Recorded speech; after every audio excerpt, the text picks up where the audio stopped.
All right, there we go. Hector Roos, welcome to the show. Thanks for having me. Man, I'm really excited to have you on the show, man. You know, we were talking a little bit before we started recording. I mean, you're in, one of the biggest races in the country right now. I mean, I think all eyes are on Florida, in large part because of, DeSantis and kind of the following that he's gotten over the past, I don't know, year and a half or so. But how has the campaign trail been treating you so far? How have you found, that campaigning has been in a state like Florida, in a race like that? I mean, I'm wondering just how the experience has been so far for you. So I've helped out a lot of campaigns over the last, you know, 13, 14 years. This is the first time I run for office, so I'm seeing it from a different perspective. Honestly, my entrance into the race was a little late. So, we had to make a decision about, whether we were going to run a candidate or not. And, if it was a year ago or a year and a half ago, we probably would have made a different decision. But, fast forward and you see, the national red flag laws were passed by Congress, and that was based on the Florida red flag laws.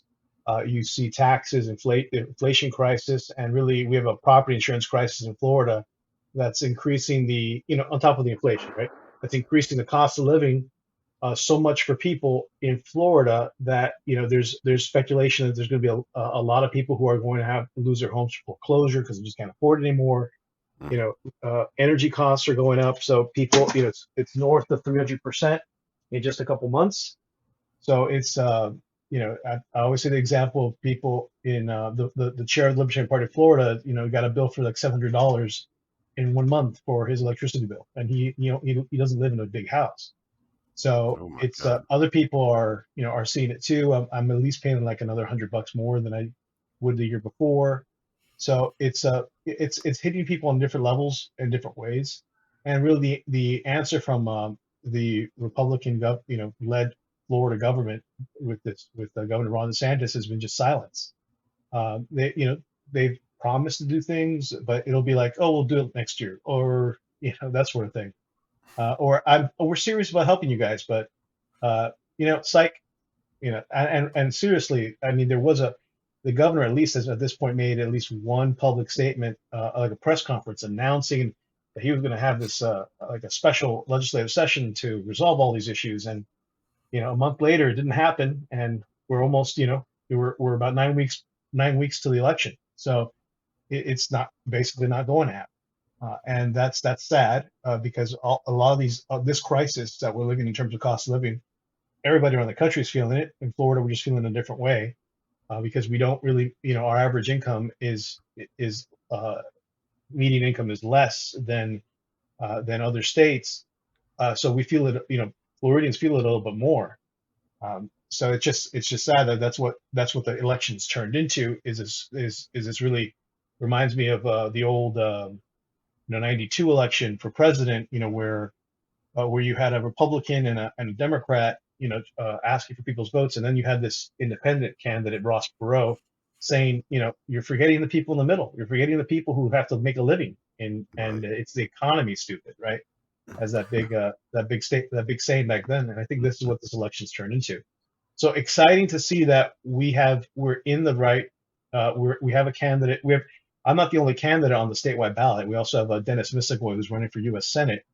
That I Yes. actually had to join him. I'm joining him on the campaign trail because he's been running for more than a year.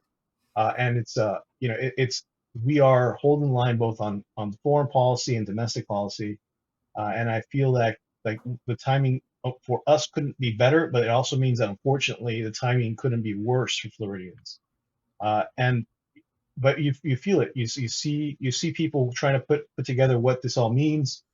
Ultimately, you have some people. The governor has really been buoyed by the mainstream media. He's definitely more popular outside of Florida than he is inside of Florida. Because just people see it differently because of how the media portrays it. But realistically, the polls are showing that the governor's approval rating is slipping under 50%. Never a good sign. We have to remember that this is a governor who was elected only because he was endorsed by Donald Trump in his first, in the first midterm years of his election after his the 2016 election, and even now, many people really didn't know him that well. He barely won against a much poorer candidate on the Democratic side that went to less. I think he won by less than a quarter of a percent. So these elections, I mean, a libertarian does matter in these elections. These issues matter, and we're not going to let Democrats and Republicans ignore these issues. These are bread and butter issues, and frankly, I'm disappointed in Democrats that they haven't been a stronger opposition party. But then again, it leaves the opportunity for libertarians to come in and be that opposition. Why don't they oppose DeSantis or the Republicans? Because they mostly agree with one another. They're all playing this cultural Marxism program out there and trying to gin people up and get them upset about everything else but what's important. So here's where we are in the lay of the land. Yeah, and I think you mentioned Dennis, and I think it's really awesome. I think Florida has one of the strongest libertarian tickets this time around. I mean, he's like you said, he's been out there campaigning for a while, and you've hopped into the race for governor. I mean, it's really awesome to see two strong libertarian candidates both on the ticket at the same time, and it's really good to hear that you guys are campaigning with one another and getting out there. It seems that at least in my mind, Florida seems like a place where a libertarian message would do really well, especially when you're looking at an incumbent governor like DeSantis. I mean, is that what you've found since you've been campaigning? I mean, are voters really, resonating with that libertarian message? Yeah, and it's true on both sides of the aisle or perspective or ideology. You had a Democratic primary that finished up on August 23rd. Hmm. The former Republican governor Charlie Crist, who's now served 3 terms in Congress as a Democrat, he wants to present himself as a fresh face, but he defeated basically the homegrown Democrat elected leader who won on without the support of the political establishment. This is Nikki Fried on the Right. issue of medical marijuana and basically this idea of bodily autonomy. Right, you can put whatever you want in your body, and you don't need permission from government. And then seeing all her votes that you wonder where are they going to go, but naturally that's a libertarian message. So we can certainly reach out to Democrats who feel that this idea of you know you should decide what you're able to put into your own body for health reasons, particularly as well as recreational reasons. Anything that is an idea that we can promote on the on the on the right or towards conservatives. People really are upset still that school boards just recently unmasked in March. This was from a lot of parents were very upset and went to the school boards in different places in Florida, Hmm. and they made a lot of noise to the extent that the FBI put out a formal statement calling them all domestic terrorists. So, Golly. lo and behold, I mean, last night, everyone was called basically a domestic terrorist. So from Biden's inaugural speech on the lawn, that maybe reminded me of V for Vendetta. But this is Oh all yeah. yeah, this is all Yeah. cultural. I mean, at the end of the day, it's all cultural Marxism because nobody's paying attention to these, bread and butter issues. You know, so we have the opportunity. I didn't um I didn't listen to Biden's speech the other night. I did see all the memes from from the background he was speaking in front of, and I think the V for Vendetta comparison is pretty accurate. Did he really call, like, what exactly did he say, in calling people fascist? I didn't listen to the speech at all. So, in other words, he was being critical of people who didn't agree with him, saying that he was losing his patience with them, and the fact that that he was trying to how do you say the expression is intimidate. He was trying to intimidate people on the who obviously didn't agree with him, right? So Right. when you look at that, he basically these are the steps that we're all concerned about in terms of criminalizing dissent, right? So that Right. that people who don't agree with him are extremists, and that if you express an extreme way of thinking, there's going to be ramifications. Of course, it's all nebulous. It's not anything specific or concrete. But we've seen the direction that we've seen the direction that this government has been going towards, and unfortunately, it was like that also under Trump. But Trump didn't really control his own government either. So we've been just living under this bureaucratic regime that is trying to stifle dissent any which way. I mean, frankly, if they can do it to a sitting president, they can do it to any of us. Oh, absolutely. I know I know there's been some stuff come out about Charlie Crist, running mate.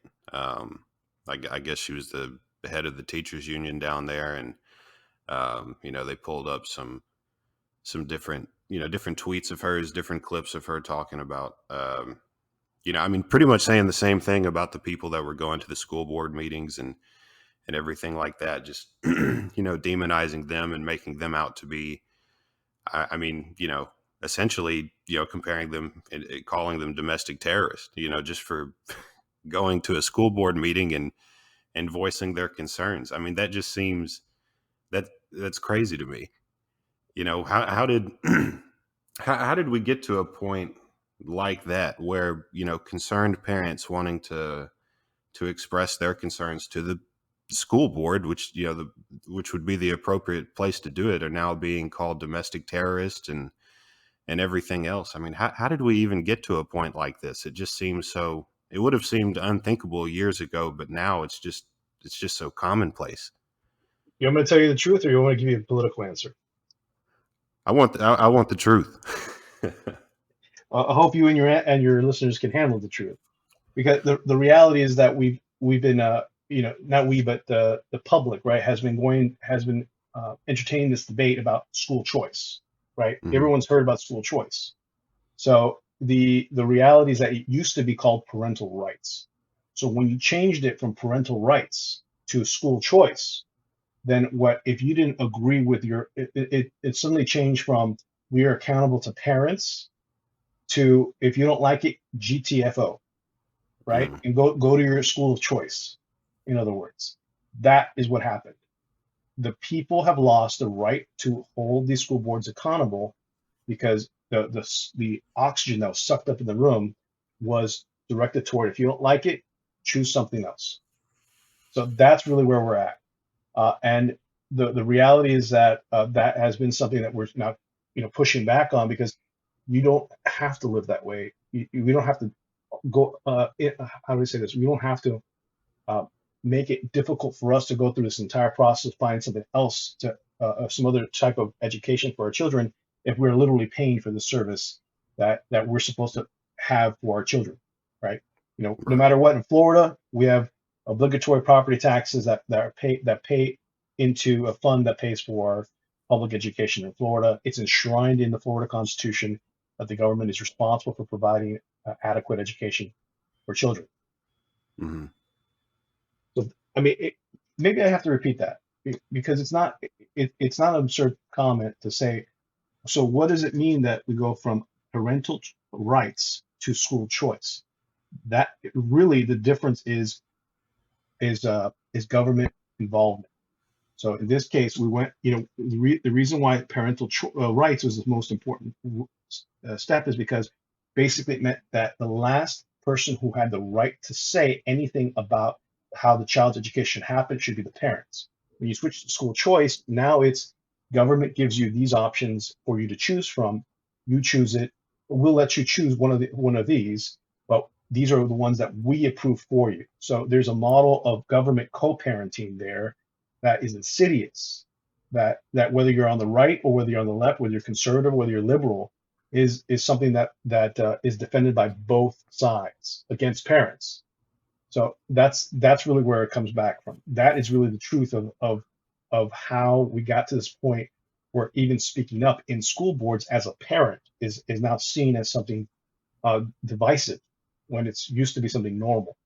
And it didn't always be that way. I think in Florida, it really started changing after the 2014, 2016 elections, when school choice really started becoming this wedge issue, because then you're focusing not on the quality of the education, not on the parents' right to choose, but on whether or not government would give you that choice or not. Whether you're picking basically a politician who sides with school choice groups versus teachers unions, right?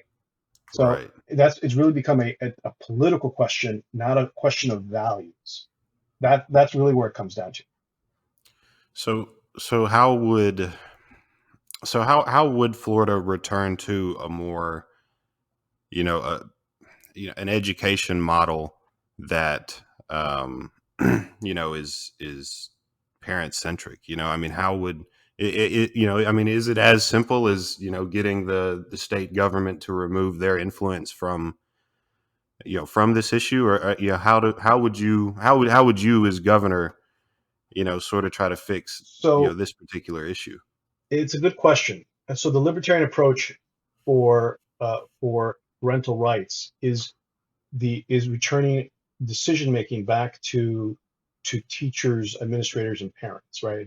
Hmm. It takes a village, in other words, to raise a child, and that's always been the paradigm in public education. Now that there are different types of public education, of course. You not simply curriculum-based education, which is what people typically think about when they look at a public school. You have Hmm. the charters, public charters. You have these specialty schools like magnet programs, and there are others. The point is that each of them are, you don't have to have, how to say this. So giving it back to the teachers to have the flexibility, giving it back to the parents to work with the teachers. Because right now we have public policy that's been put in place by Republicans in the state legislature of Florida, signed by the governor, that creates division between them. So, Hmm. for example, the famous "Don't Say Gay" bill that Democrats called it, which was formerly called the Parental Rights in Choice Act, to that effect. I mean, it's a misnomer, right? And it's never really about what they call it. So really, what they did with that law was, the whole basis of it was, hey, if you're we're not going to let you teach anybody under fourth grade about the birds and the bees, about sexuality, about any of that. Period. Whether you have permission of parents or not, it's just not going to be allowed. Fine. Now they did that, but again, it's an intervention that literally took the choice away from parents and created a gotcha system for teachers. If a student actually asks a question about this topic, then a teacher's not allowed to say anything about it. Go ask your parent. Go do this. So do that. And they accidentally do mention something about it. They could be dismissed under that law. They can be sued. A lot of things could happen under. There's a lot of redress under that law that creates more friction in the classroom and in the teacher parent environment. So that's really where really what we should be doing. We should be devolving this back into the teacher-parent relationship, rather than having it focused on the politics and the school choice versus the teachers union. And ultimately, the teachers union doesn't care about teachers' rights. They just care about their political influence, right? Or the way a Right. teacher independence to work with parents. They don't care. If they did this, we wouldn't have to argue about school choice because the teachers could be open to choose. In fact, in Florida, a Democrat 25 years ago had a has uh, signed a law into a law that allowed parents and teachers to join together to to have basically a trigger election. They can trigger elections to take schools independent. So if you don't like your school board, if you don't like the politics of it, if you want to empower parents and teachers in the way I just described, then shoot, you can just do it on your own. You can trigger election if a majority of teachers and parents agree, school goes independent. You have your own governing board, and you get your own funding. I mean, but no one wants to talk about it in Florida because it distracts from the issue of the school politics of who controls this pot of money, who can use these as wedge issues in politics. And I'm telling you, people are getting people are really using school choice these days as a wedge issue in for politicians to win narrow elections. So Florida, it comes up in Florida because it's demonstrated that you can win on elections on this issue alone. Yeah. Now that law you mentioned right there sounds super interesting. Is that? I mean, is that a power that's been used in Florida in the We past have a lot, like uh, to trigger those elections, or? unfortunately not. We have maybe three or four governing board schools like that. So that's the problem with it. That we wish we could do more, we could have more, but if it's usually teachers union reps that don't want it to happen. Mm, I can tell you that I'm quietly pursuing the support of a teachers union, and teachers and parents in particular schools where they're underrepresented, by the school district itself. I mean, there are mhm. places where it's ideal like that, right? Where even the teachers, even the teachers in the teachers union, not on the big scale, but on the local scale, may want to participate in this kind of law. That's interesting. I really, huh? Well, I'm going to pull up the statute right now. So, give me a second. Okay, yeah, no, that would be no. That's really interesting. I hadn't. I don't. I'd never heard of a law like that. That it seems. It seems like a really cool power for them to have. Right. I'm happy that the legislature hasn't actually done anything to pull it back. It could have made it better and easier to use, but Right. the reality is that we have we just the politics wants to go elsewhere. So in other words, there's if you created all these new independent governing schools or independent districts, then it's taken away from the reason why public charter schools should exist, and they do work on a profit model, like a for-profit model. So you're basically taking money away from people. Oh, okay, I see. Yeah, so there is a reason why that it hasn't necessarily happened. But it's been on the books for like 25 years. You say? At least 25 years. Back when Wow. Charlie Crist was a Republican, they actually modified it to make it somewhat stronger. Mm. I wonder if that's probably not something he would champion now, being a being a Democratic nominee and having a teachers union head as Right. his It's running mate. I assume. I'll get to that in a moment, but I found the law specifically reads Florida Parent Empowerment Law, also Florida Statute 1002.33, and then Section 3. But there's three schools in Florida that have been converted anywhere. So that from last time I checked, people want more information. There's a guy here down in my community in Miami that tried to do it for his school, and he's basically created a website where he hosts his story and how to make this happen.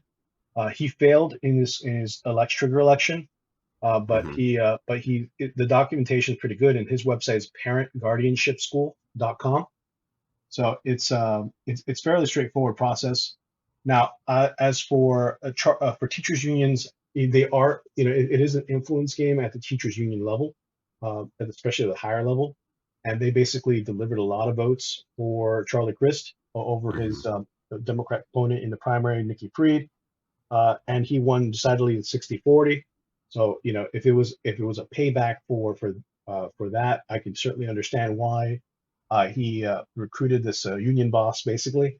And if it's and frankly, I'm in Miami myself, and I'm looking at what they're doing, and there's also a calculation play there that they think that they can get teachers, which there's probably about good 50,000, 60,000 teachers in Miami-Dade County, where the running mate's a union boss of, and they're pushing for a one-time tax to pay teachers more. It's a supplement, right? So it's going to be on the ballot also in November, and they've and she's the union boss has been pushing this, and so the idea is that, hey, join the team, make some more money, and there's so many teachers that participate, that are represented by that union. They feel that that alone might be the silver bullet to winning the election, being that there's been most of these elections, statewide elections for governor, are very tight. They're usually under 1%. 1%, 1% can be any. I mean, DeSantis was elected by less than 1/4%, which was about 38,000 votes. So Right. you can see that there's a lot of room there for this kind of strategy to work out. And obviously, it's not the only school. it's not the only county that is that has a school board, a teacher union backed referendum to, or tax referendum, right, to create a supplement payment for teachers who are, in Florida, they are underfunded for the most part. Mm. You can always tell. Just put it to you this way, and I think in some of these countries in Europe, they pay teachers like 3 times more in effect to what they pay in the United States. So in Right. some of the southern countries, they pay, sorry, some of the states in the South, they pay teachers even less. So it goes to show, where, what is actually how are resources being allocated.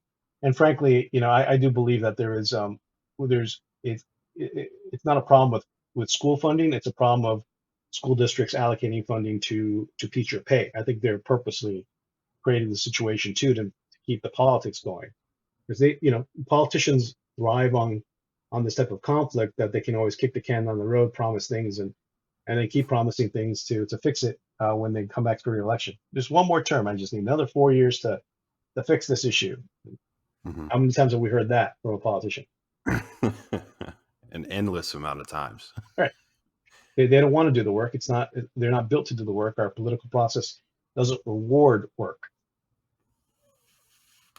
No, I think you're absolutely right. If you if you fixed all the issues you said you were going to fix, I mean, what would you run on in re-election? You just it. I mean, you're absolutely right. It really benefits people to just keep, kind of keep the status quo and keep harping about the same issues they've been harping about for years and years and years. And it's the everyday person that gets the shaft. Like they don't. They're stuck with these same choices that they get every year, pretty much. And I mean, I think that's why so many people, in recent years have started looking towards, the Libertarian Party. I mean, the Libertarian Party is hotter than it's ever been, and it's because people are so fed up with their choices. And I want to backtrack just a little bit. I'm curious as to, how you first got involved in politics, and how you first got involved with the Libertarian Party. Good question. So I had been an early Ron Paul supporter, and I mean early does not mean 1988. I mean 2007. And Okay. I was one of those guys who learned about libertarianism through his example, through his speeches, through his debates. I definitely was there live to watch the Giuliani moment between him and Dr. Paul. I served on both campaigns, and ultimately, we as a movement, after those campaigns, it's kind of like, well, what do you do next, right? So I wasn't too actively involved in the movement. I still did a lot of work in the political scene. I helped a lot of candidates. I worked with a lot of consulting firms, and just developed the tool set for how politics are put together, and increase what they call operational you know uh, understanding of politics. So Hmm. it wasn't really until the 2020 election that I was looking, and lockdowns and the pervasive and tax increases, and I already lost faith in the Republican Party, that they were anything, that they were a minarchist organization, that all they wanted to do is tweak tax rates, but they still wanted, they just wanted to settle for lesser increases of spending, lesser increases of taxes. They wanted to control people's options in any parts of the market, whether it was healthcare or education. And frankly, I 2020 came around, lockdowns happened, and my distaste at that point was already had already reached a breaking point when saw that there was no pushback, relatively little pushback regarding this idea that and frankly, it was a Republican administration that started the lockdowns, right? Right. Right. Uh, there very little pushback. Obviously the mandates, that we're going through live through a course of mandates.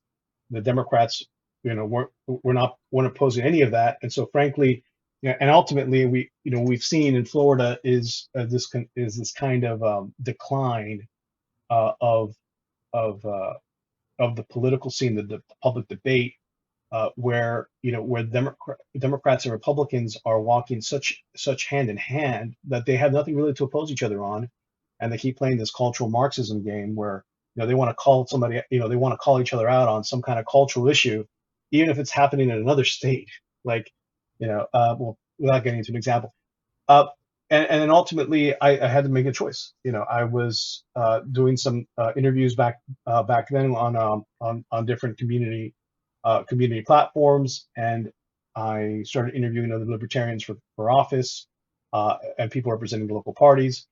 And I made a choice ultimately to switch over once I started hearing about this group within the Libertarian Party called the Mises Caucus that was basically calling people who are libertarians, just not in the Libertarian Party. There are a lot more libertarians that just that are not in the Libertarian Party than there are in the Libertarian Party by large. Right. And they were just calling people back to, hey, this Libertarian Party thing, it's called the Libertarian Party.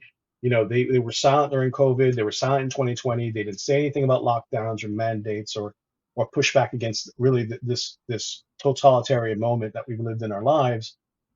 And ultimately I said, well, what's the plan after that? Well, we're going to run someone who basically is as knowledgeable of the issues and as dynamic as a Ron Paul, but like a younger Ron Paul. I said, wow, that sounds like a great idea. We can really pursue these messaging the way we want to without having to deal with the at the end of the day, these political parties are private clubs, right? So Right. Back in the Ron Paul days, there was attempts to do something similar in the Republican Party that just fell flat in its face because it's a private club.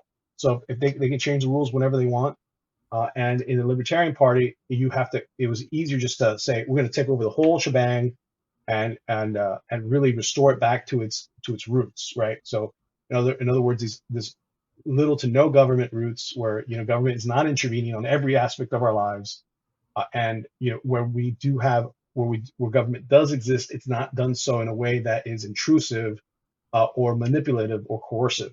More importantly, that you have to do what they say or at the point of a gun, right? So Right. you're entering into a relationship because with the government because you want to, and that's a much different story than what we've been living in under COVID and under the lockdowns for 2 years. I mean, and frankly, I mean that's my journey. I joined the state board of the Libertarian Party. I'm the chair of the candidates committee for the Libertarian Party of Florida.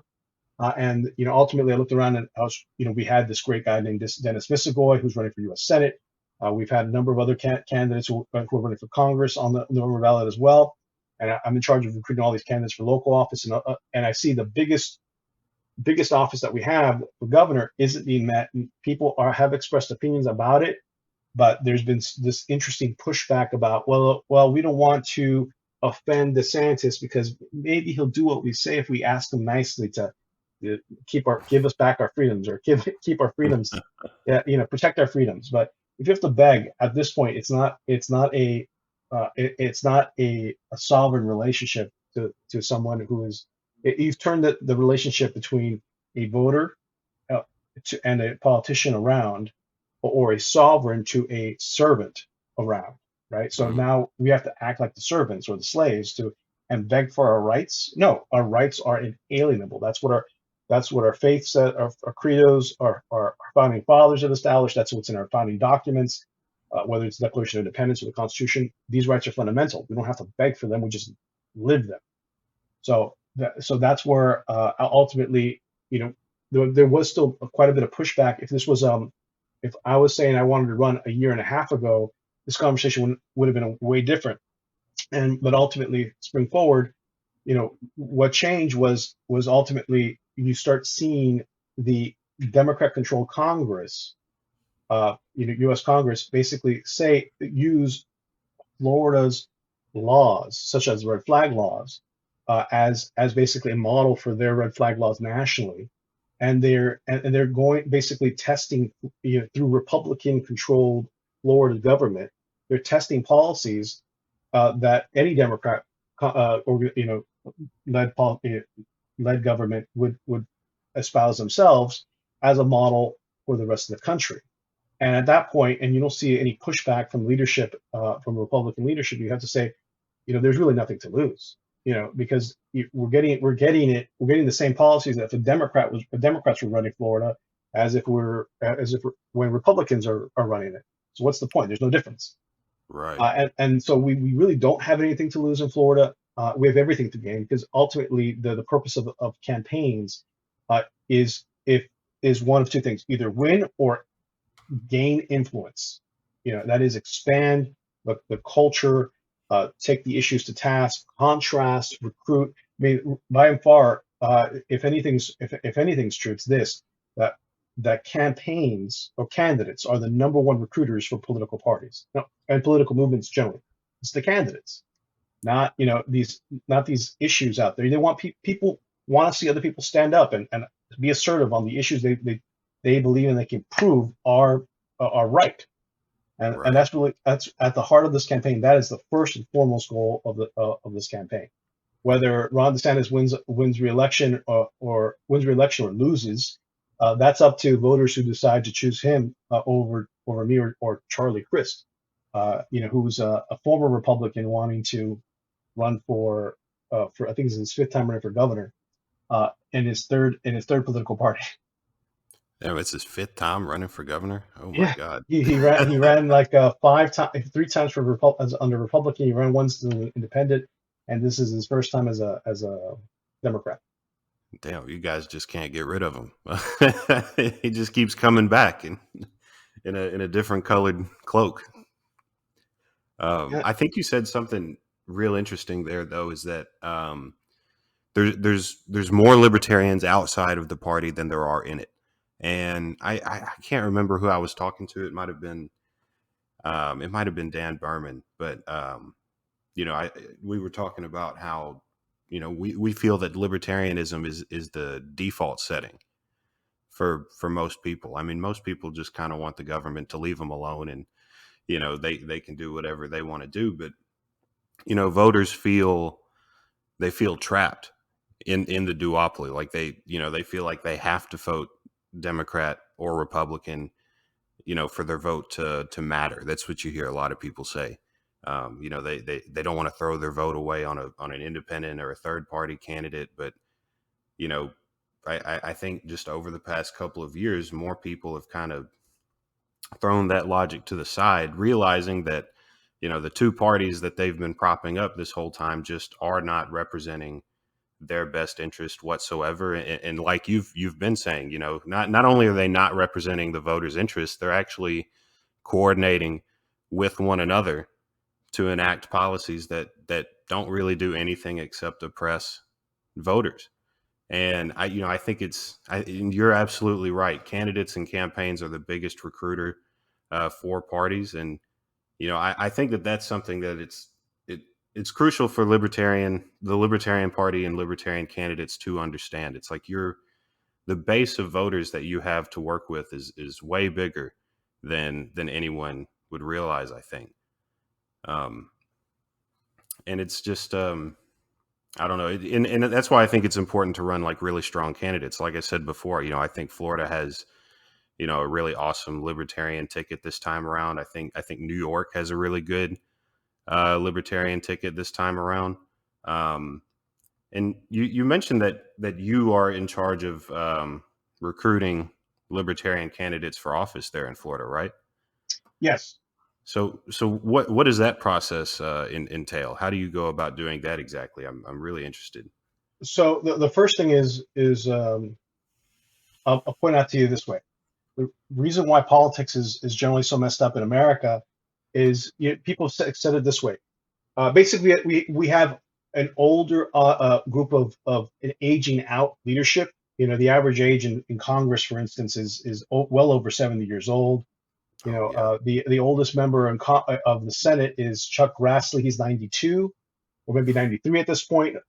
Nancy Pelosi's in her upper 70s. The current president of the United States is what, 82, 83, something to that effect. I'm not sure. I think he's around 80. I'm not exactly sure where at, but he's around there.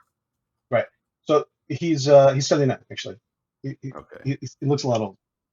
So The point is that so you have these people who are holding back other generations from serving in public life, and they just kind of held this monopoly on political control.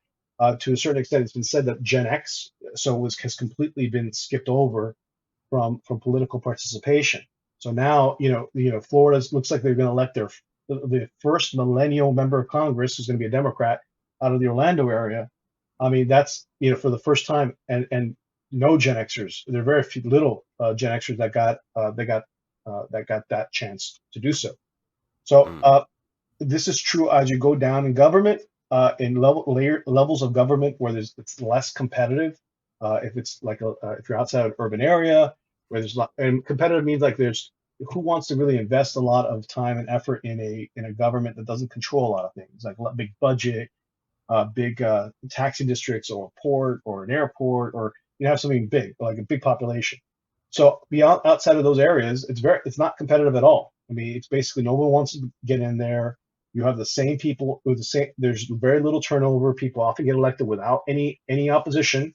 So there's no Mhm. election whatsoever. Some people will just get elected once and they never have to face another election for 10 or 20 years. And the average age is over 70. So recruiting candidates for the Libertarian Party really is at minimal. Are you good moral character? Do you understand what a libertarian is? And do you live in any of these areas? And if you don't, well, would you like to move? The reality comes down to is our elected we have elected officials in nonpartisan seats from special taxing districts to city commissions of sizable cities. We even have a mayor.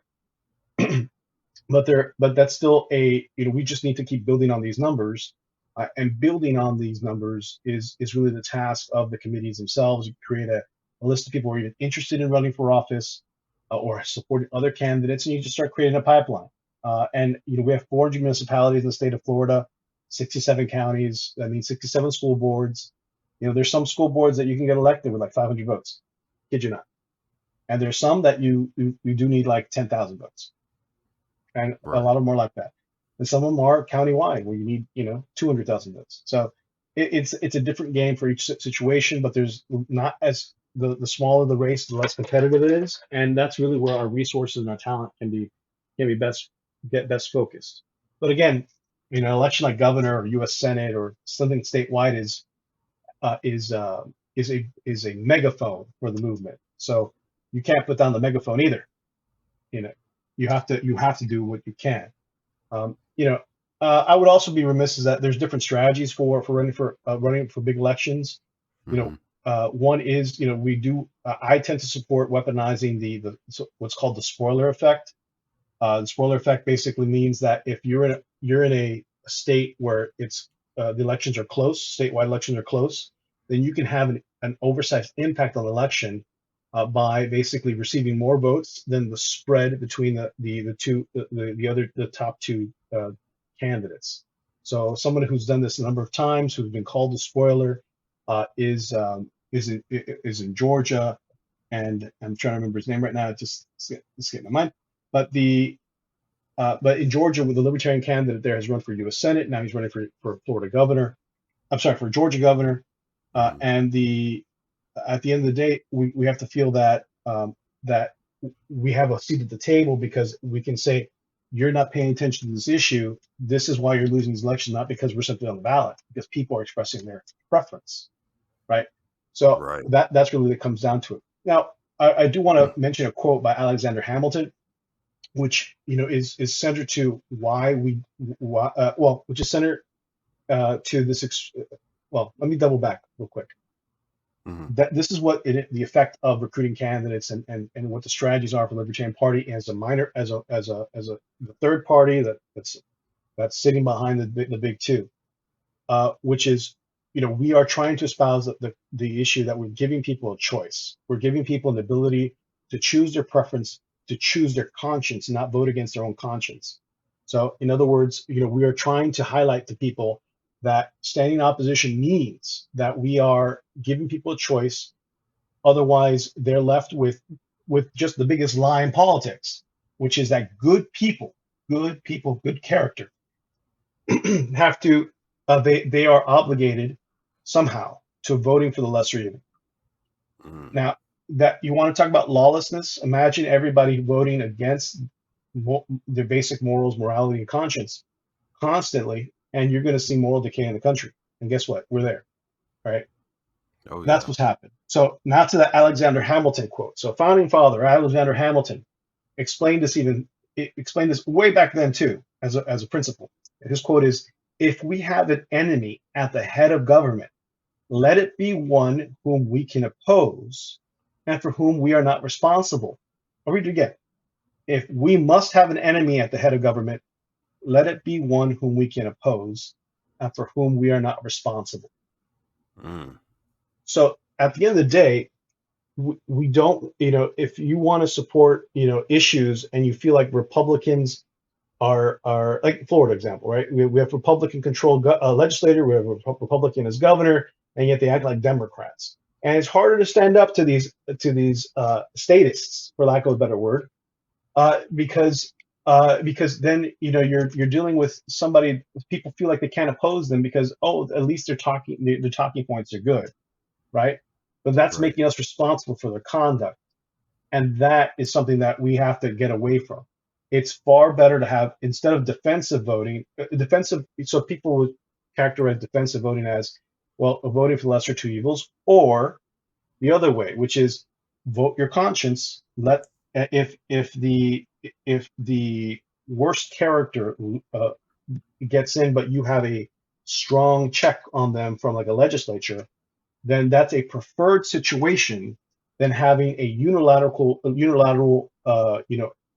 government where everybody's on the same, supposedly on the same team, but you're getting an even worse outcome.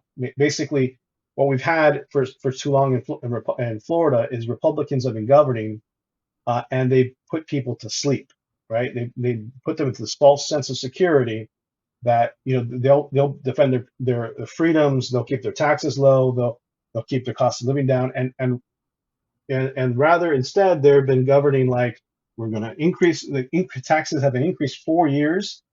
In 4 years they've increased 4 times.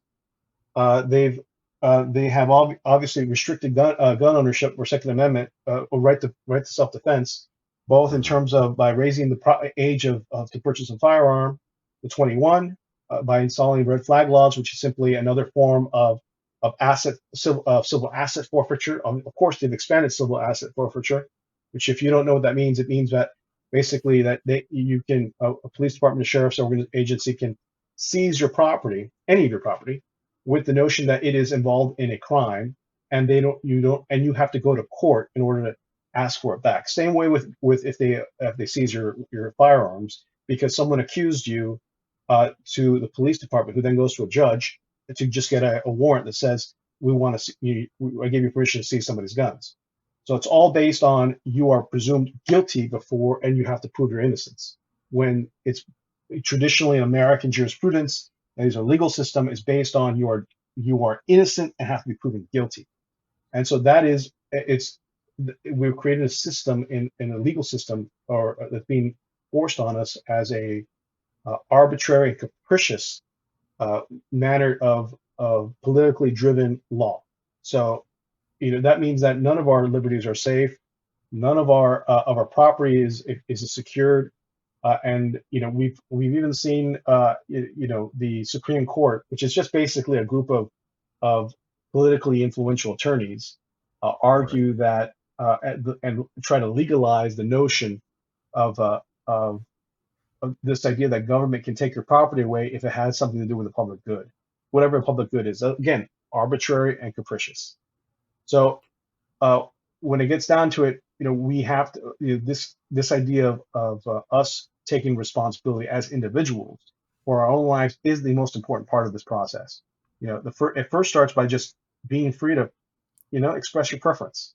Because if you're not free to express your preference, we're in a much different. That's a much different problem than obviously culturally speaking, that's a different problem, because then there's no pressure whatsoever on politicians to not do the status thing, to not raise the taxes, there's no pressure on them whatsoever then.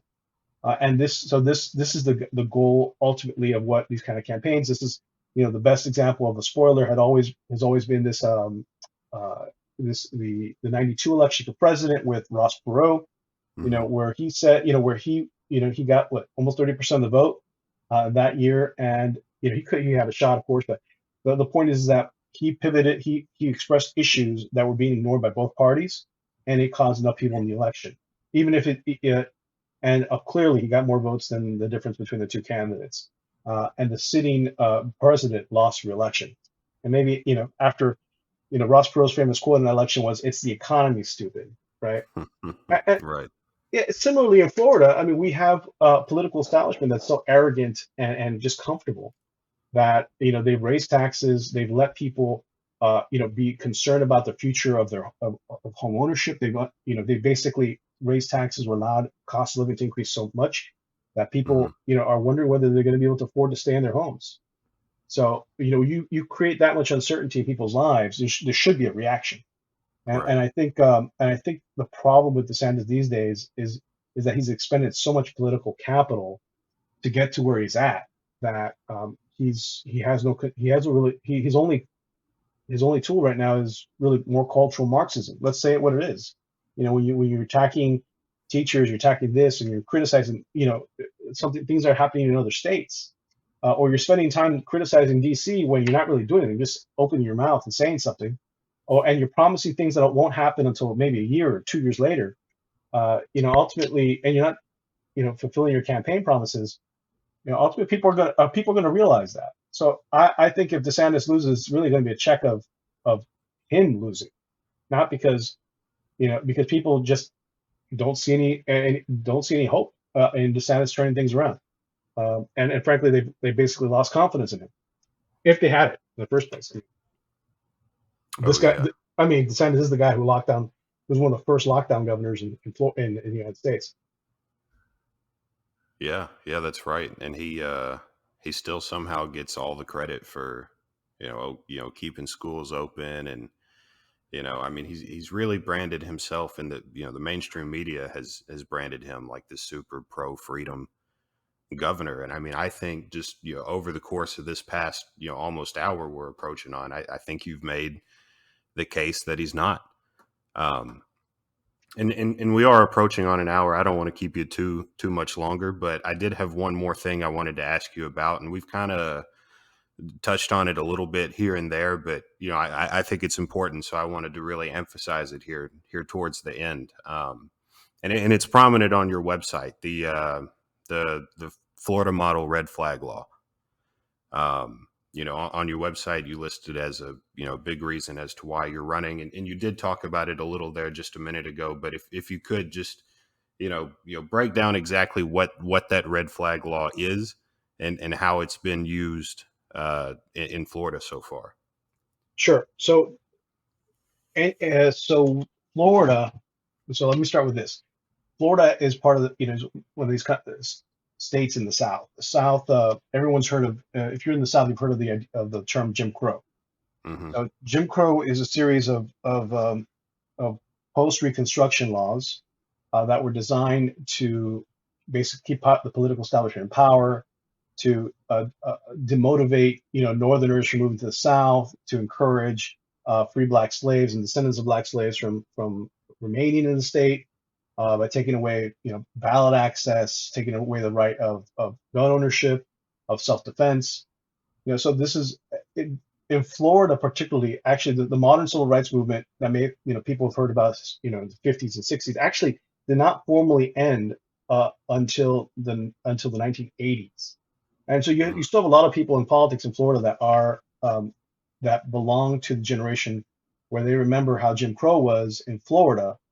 And what does that what does that mean? That means actually when you have there was control of political representation in Florida in that manner.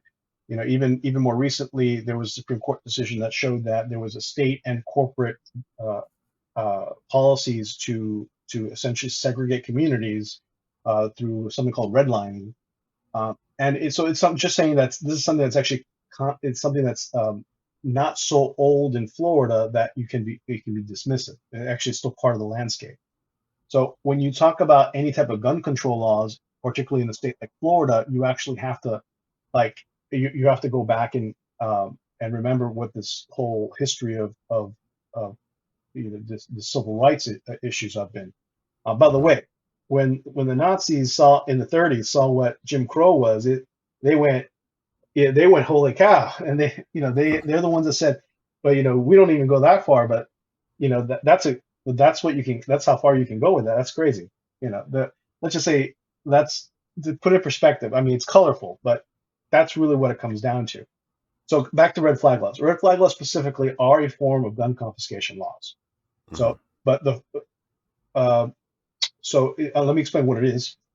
So specifically, it is it targets. It's supposed to target people with some type of mental disorder or some type of accusation that someone basically unstable. Doesn't necessarily mean mental illness. Could just be mad, right? And out of control, raging or whatever, right? So it's typically the typical example is a significant other is scared that they get into a fight with their other significant other. They own a lot of guns. The person goes to the police, reports that they're fearful for their life and they can't go back home because of all these guns that are in the house. The police goes to just based on that accusation alone, either that the person is mentally disturbed, which could be temporary. They could go to a judge, get a warrant to seize the firearms in the house, and no due process. There's no jury. There's no notice even to the person who's going to be who's the target of this red flag uh, to present themselves and defend themselves in court. So, in other words, the police is just not given the order, arbitrarily gone, and they go to the house, seize the firearms. However that goes down, there's a knock on the door, like if there's any other process of a warrant, and then which could escalate or might not. But either way, the property's seized, and then the person has to actually go to court and argue for them to be returned. His or her property be returned. So in other words, this is basically an administrative process that has no due process. But that's again, it's arbitrary and capricious. It could be applied that way. In fact, there's some counties that's applied several hundred times by one single judge can basically write hundreds of these orders in a year, and they have in certain counties in Florida. So Mhm. basically, sheriffs there are some sheriffs that literally like do a score. They keep a scorecard of how many of these they've been able to. Republican sheriffs, by the way, how many of them they've been able to serve and process. So how many guns they've seen, basically. God. So it's and they think that's something the whole machoism about law enforcement there for you. So let's go back to how this even passed in Florida. So so in 2017, there was we're going back 5 years. In 2017, I'm sitting there, working with a political campaign in the area of when a mass shooting event happens at a high school in Parkland, Florida, in Broward County, South Florida, Mhm. Marjorie Stoneman Douglas High School. This is the guy who's the shooter is Nicholas Cruz. He's currently being in trial right now for the murder of 30 plus people, students and adults. Mhm. And ultimately, it happened right at the start of it was a Valentine's Day massacre. It happened right at the start of a legislative session, and the Democrats and the national media did all these town halls. They did all this pushing and advocacy. Ultimately, a couple billionaires dropped maybe like $100 million on influencing policy in Florida. There was so much public pressure on them that the legislative leadership said, little quote, "We just held our hands together, we closed our eyes, and we jumped for it." So, just they completely caved into the pressure and the money, and they passed this draconian bill called, the Marjorie Stoneman Douglas Act. They just straight up called it like that, and which raised the minimum age to purchase a firearm from 18 to 21. So you could have served your country. It doesn't matter. You can't buy a firearm. It, Mhm. it increased waiting lists for gun purchases, waiting times. It and of course it instituted a red flag law. I think Florida became like only the second or maybe the first actually Republican-led state in the country to actually institute its own red flag law. And it was just so expansive, no checks, no balances on it. That's why it was approved by by Congress in that, almost verbatim. Now the reality is that my, the how do I say this? The Republican leadership in uh, went so hardcore for it. You are not allowed to oppose it, and you are not allowed to oppose it in subsequent legislative years with even new members of the legislature, because it was such a leadership priority that, in other words, they put politics over principle in such a manner that they lost both, right? Mm. So they were never able to actually execute any other politics, any other reforms.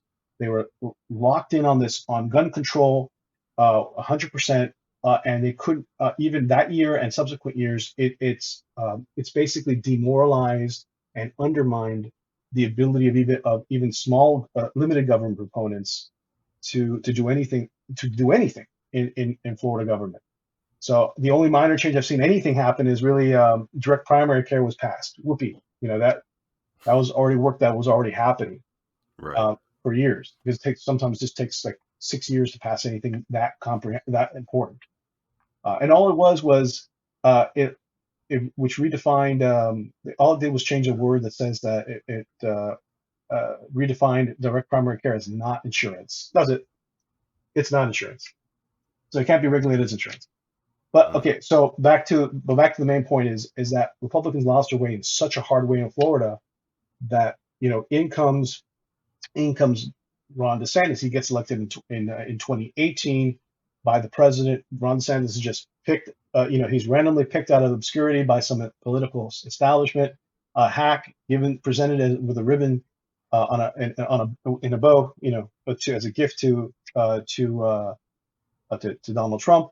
And without much further ado, much more screening, he's pushed to the top of the prime, he's pushed into the governor's mansion, basically. So Mm. not on any issues, not on any freedom issues. Nobody really cared about DeSantis, honestly, because everyone knew he was relying on Trump. And then COVID happens. COVID happens again. The Republicans are so weak and uh, in terms of standing for what's right, because they're demoralized or undermined, and frankly, it's a go along to get along system at that point. That Ron DeSantis decides he's going to be one of the first governors to lock down everything, start accepting federal dollars from the moment they come in, because you know what? Someone told him that if he declared the state of emergency, he would be super governor, basically. He would assume dictatorial powers over government, in a manner that no governor in the history of Florida would have, to spend somewhere waywards of what, 40-50 billion dollars that he himself would have unilateral control over. So Mm. he did that for 475 days, and he built himself a system that no longer relied on Donald Trump, but now had he built up a patronage system where he was now empowering allies and buying off basically support, for his agenda, for his political, developing political machine that he didn't have before, because he was relying on Trump again, to establish himself. And he did so, and he's established that, of course, nationally as a result. He went along with it. He bought into it, hook, line, and sinker. He was one of the first governors to do it. And realistically, the only thing he's ever been criticized by the mainstream media or by Democrats is on some of the cultural war issues, the cultural Marxism issues, whether it's him complaining about sex ed being taught, or sexuality being taught in schools, or the Don't Say Gay bill, or maybe the restriction, somewhat on the restriction of free speech and the right to assembly. He was lightly Yeah. Yeah. criticized on. He passed a bill like that, and he signed that bill, I think at the end of the spring. And you know what? The reality was that Democrats didn't mind, because they liked that kind of stuff. Anyway, you know who the first people who were charged in that law was? Who's that? Trump supporters. First people who were charged was Trump supporters in the Space Coast in Volusia County, in sight Wow. of NASA.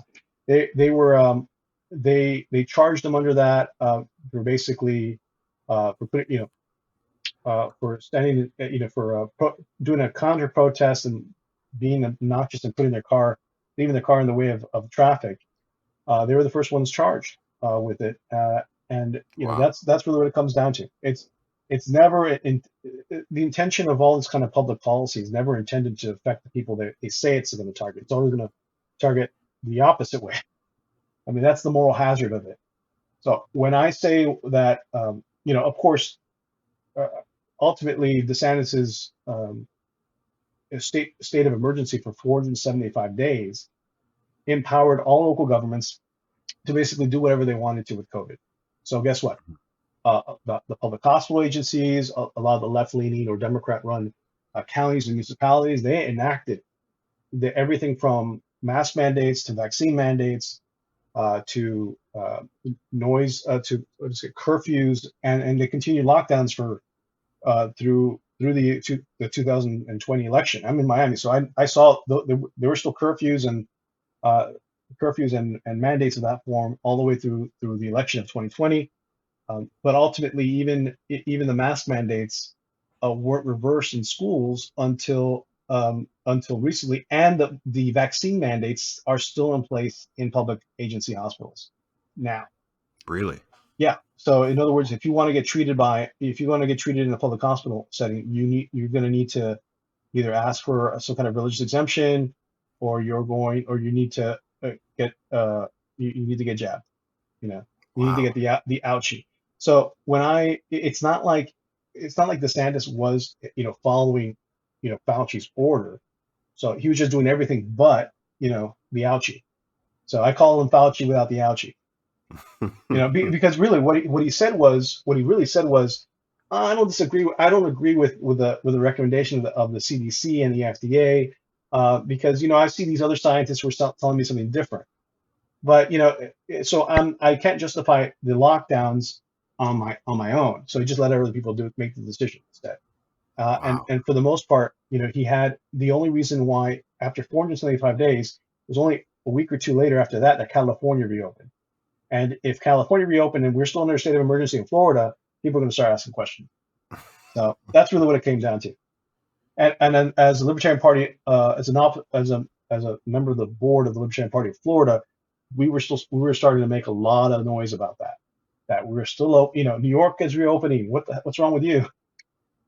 Yeah, that's crazy. I mean, everyone looks at New York and California as being states that were just so locked down and all sorts of mandates and everything. But Florida actually kept that stuff going longer than they did. We created two types of Floridas: the ones that had it and the ones that didn't. So you were either free in some counties and not free in others. And even now, the reason why parents were so pissed is because after 2 years, their kids were still being masked in school. And obviously, I consider that a form of child abuse. It's almost ritualistic. Right. You have to do this, or no reason other than we say so. That's a religion. When you don't have a choice. So and of course, it was only last November again that the FBI was calling these pissed off parents, asking for mask mandates to be lifted, among other issues, domestic terrorists. Right. Yeah. God, man. Ultimately, it's a situation where you come in and you look around you, and you wonder, this stuff isn't going away anytime soon, and you still have people resisting the fact that a Libertarian needs to run these elections just to be a political party. You run candidates. I mean, it's just very simple. But when it comes over the summer, things get more heated, things get more challenging. You have again, we're looking at the national red flag law. We're seeing all the cultural Marxism that's being expressed out there in regards to people wanting to focus on these issues as opposed to real issues that matter to real people. And ultimately, they're stuck. Whether you're Ron DeSantis or Charlie Crist, you are kind of stuck in this. This is what I'm going to do, and I'm not going to change now, because I can't do anything about it. Because if I try to, I'm going to fail. So why would I want to be exposed like that? Rather he'll just try and play the hand he's got. And Libertarians are going to play the hand they got, which is in the greatest time of upheaval in our post lockdowns. This is the first election. This is the first election post lockdowns we're actually confronting. So of course this idea of freedom should be addressed. And the campaign slogan for this campaign, for the Libertarian running for governor in Florida, is freedom without compromise. Oh, that's awesome. I love that.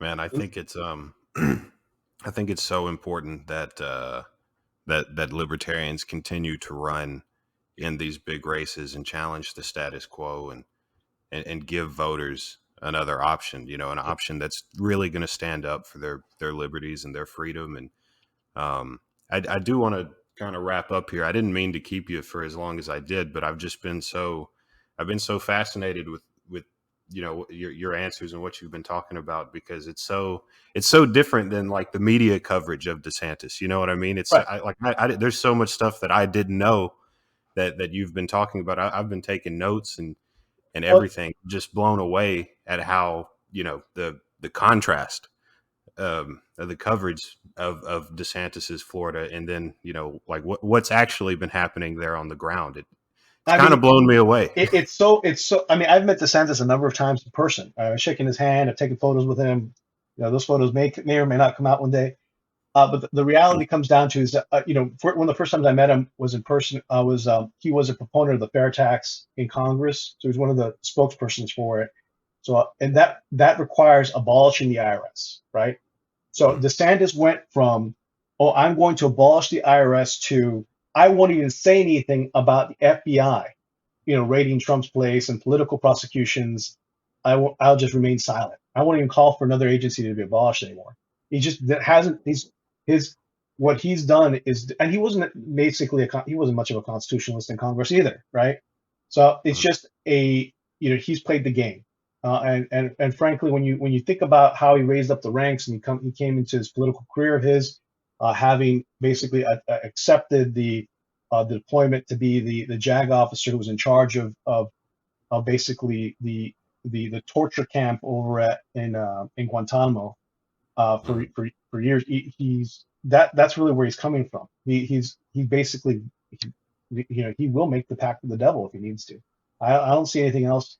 I don't see anything that says otherwise. All points indicate to that. That's how kind of unscrupulous he is with his positions, with his political positions. So and now he's running against the chameleon Charlie Crist, who was the former governor. So now what's really there to lose for a libertarian to sit out there and contrast these issues? But more importantly, I mean, I do want to just quickly give a rundown on issues that matter that libertarians Oh, are please, providing solutions for. So, for please instance, do. yeah, so we have a regressive property tax system in Florida. It's we're not capped like California with Prop 13, where they have a 1% increase cap on property. Instead, what we do is we have something called Save Our Homes, which has only for residential property like a 3% cap on the increase of property taxes. So guess what? That means that snowbirds, investment properties, commercial properties get their property taxes increased by a lot, and that cost increase gets just passed over to consumers, regular people regular people in Florida. So I espouse something either just straight up abolishing property taxes, or going to a 1%, at least a 1% cap, like they do straight across the board, like they do in California. Not this wonky, complicated property tax exemption system that exists. And frankly, nobody like school districts don't really get funded directly from property taxes. It all gets collected up in Tallahassee or state government by the legislature, and then they write a check to everybody. That's really how good things get funded. Those kind of services get funded in Florida. Mm, On the other side of that, what else is the biggest issue? Property insurance. So property insurance is a huge deal in Florida because we literally have a law. We literally have a law that says if you're going to you mandates that all mortgages that have some kind of insurance attached to them must get windstorm insurance.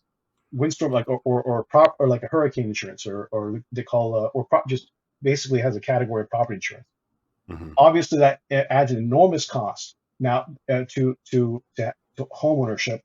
But the reality is that it's not fixed; it's variable. So inflation goes up, the price for replacement of homes goes up. All of a sudden, the insurance companies uh, cannot continue to hold on to that policy, because it's not, they only designate so much money toward it, and they start dropping people. This is the private sector. So what we have now is a monopoly on property insurance. That's a state monopoly that is also going bankrupt. So all of a sudden, so when you're going to get dropped by either the public insurance or the private insurance, and have to seek even higher and higher premiums to pay to afford to keep your house. In order to keep your house, in order to abide by the state law that says you are mandated to have this type of insurance. So the difference ends up being is if you're in a bad area, if you're in a coastal area, your home is anywhere like 25 miles from the coast, you're going to be paying an extra $8,000 to $10,000 a year in insurance, and just in Yeah. insurance that gets attached to obviously gets broken down to monthly payments and added to your monthly payment for your mortgage. Because your mortgage is the mortgage company that's going to abide by the law, even if you don't, or if you don't want to. If you pay everything cash and you don't have a mortgage, and you just go without, and that's perfectly fine. But that's really the system that we have in place. Governor DeSantis called in May. He called in May for a special session to fix the problem. That was going to happen a month later in June. We're now in September, and it still hasn't happened. Why? At this point, like I said, he can't even convince his legislatures to do it. He doesn't, and he frankly doesn't have the balls to go against his own people, and he'd rather let people basically lose their homes en masse. So, because that's really what's going to happen. We're just going to have to stop paying bills. On the other side of that, one of the biggest cost of living issues, of course, is energy. Like everyone's seen at the gas pumps, right? But in Florida, we have, like a lot of states, we have a massive monopoly on electricity generation. Whether it's at a local, we have a big utility, which is Florida Power and Light, or Duke Energy. Duke Energy is also in a couple other southern states, and then some other places have smaller, co-op, power, power electricity generators, utilities that are sometimes owned by Wall Street companies, actually. So in some cases, like in Key West, you can go from paying, less, about around $200 for a home for a monthly bill to $700 all of a sudden. I mean, that's crazy. But the average is somewhere around the average is somewhere around 200 to 300%, somewhere in between there, not 400 or 500%, which is the acute problem. Now in Florida, we're number one for solar energy potential. We don't got solar though. Because the utility keeps blocking it. We're number one for tidal potential, so you can put out buoys that generate electricity that just goes up and down on the waves to generate electricity. We don't got that at all. And of course, nuclear, right? So ultimately, there's so much about Florida policy that's actually governed by the federal government, whether it's nuclear, whether it's our water, whether it's managing our waterways. We have the big ass Lake Okeechobee. That is run by the federal government, by the U.S. Army Corps of Engineers, and we're not really allowed to clean it up. We're not allowed to manage the real cleanup efforts for that body of water. It eventually gets contaminated by pollutants, upstream pollutants, usually like agricultural runoff. So there's nutrient rich that causes like these algae blooms over there. Right. And so just getting, my alternative slogan for the campaign really is, make Florida free, right? Like this idea that we need to have an independent Florida, but in order to really seize our own destiny, seize it back, we have to do that by just taking over control of the control the federal government has on regulations here in Florida. So I said nuclear, right? Because we shouldn't rely on, there's clean energy technology now. The United States hasn't had a new nuclear power plant anywhere in the country for like 40 years. And the last one application that came in is all that you see is like improvements or expansions of existing sites. So if we assume our own regulatory body, we can approve our own, we don't need the feds for that. Same with the water, right? A Florida Constitution says that only the state of Florida, not the federal government, is in charge of water rights in the state. It's just simply natural that we would assume control over these and not even stop asking permission from the federal government on these matters. And then ultimately, so these are the big, ultimately for like the environmental cleanup, we need to stop like just tossing money at problems that only scratch the surface of like water-based pollution. We have basically what happens is they basically put chemicals in the water that apparently attaches to nutrient contaminants and lets it float to the bottom of water and just stay there forever, right? That's really what a lot of this is. Or a mechanical process where they suck up water, and they basically have some kind of separation for algae and then spit the water back out. And that's none of it goes to the root of the cause, which is Right.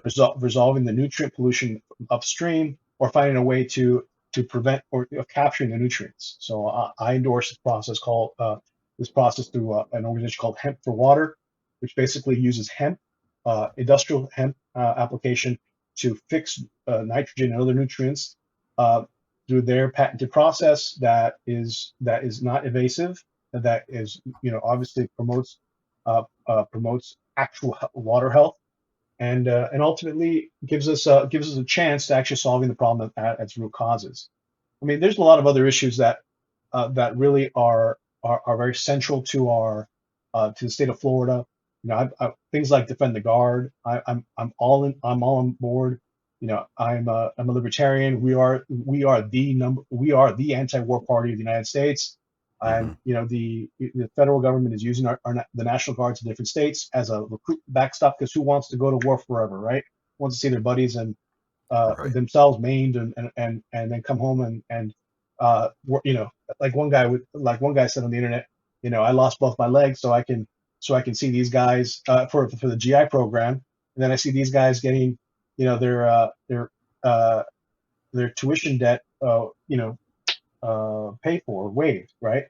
Right. So the idea that it's even and you had one neocon in Congress tweeting out, why did they do this? They're getting rid of the number one recruitment idea that we have, right, for joining the military.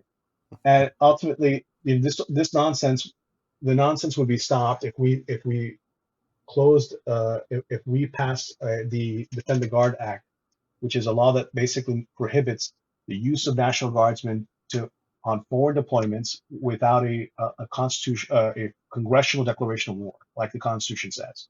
At the very Right. least, these it's not like the Constitution is a bad document, but obviously there's something wrong that after 200 that has not been able to restrict or rein in the continued growth of government and the continued undermining of individuals and state rights.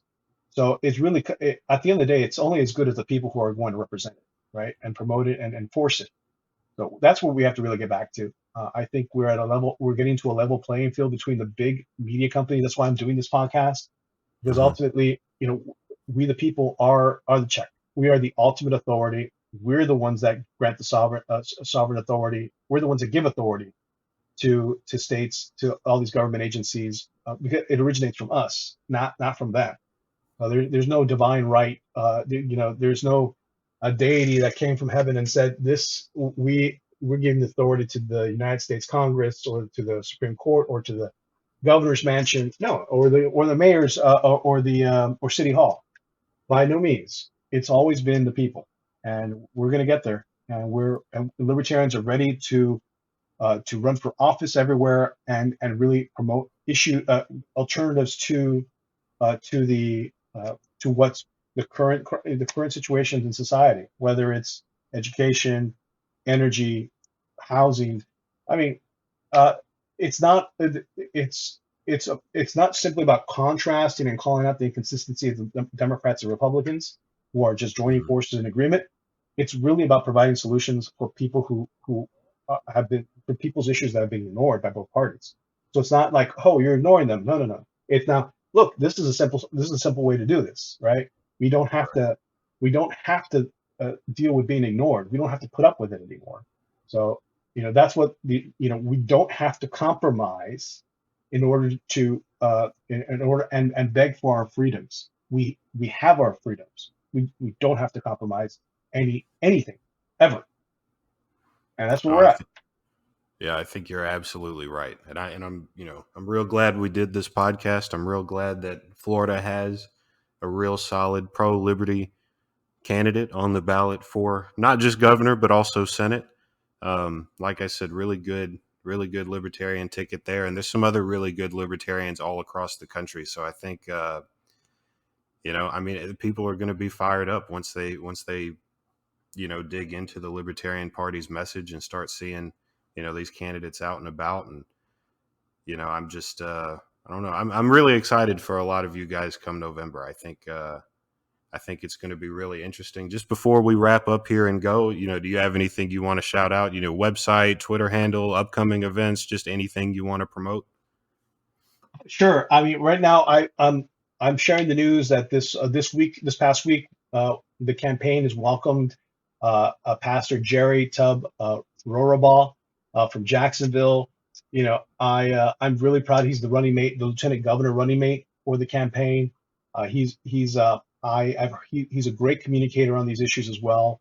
I felt that his call to action, his call to people of faith to basically not rely on government to make people better is something that people need to hear. And I'm very happy that he's joined the campaign. We're going to be expanding on all these issues in a written format on the website in the next couple of days. I'm really excited to just be hitting the campaign trail. We will be posting some of the events that we'll be participating on. I know Pastor Tubbs going to the Panhandle in a week and next week. And we're obviously going to be doing different events for September 11th for the for the remembrance, the anniversary of September 11th, and we have and those are kind of things that are up and coming. If you want more information, you can check out the website or you can go to social media. It's all the same. roosforflorida.com, ROOSFOR Florida.com, or at the socials, same thing, Roos for Florida, Facebook, Instagram, Twitter, even TikTok, and soon to be YouTube.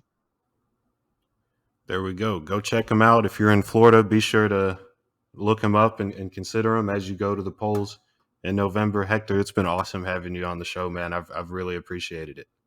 Thanks for having me.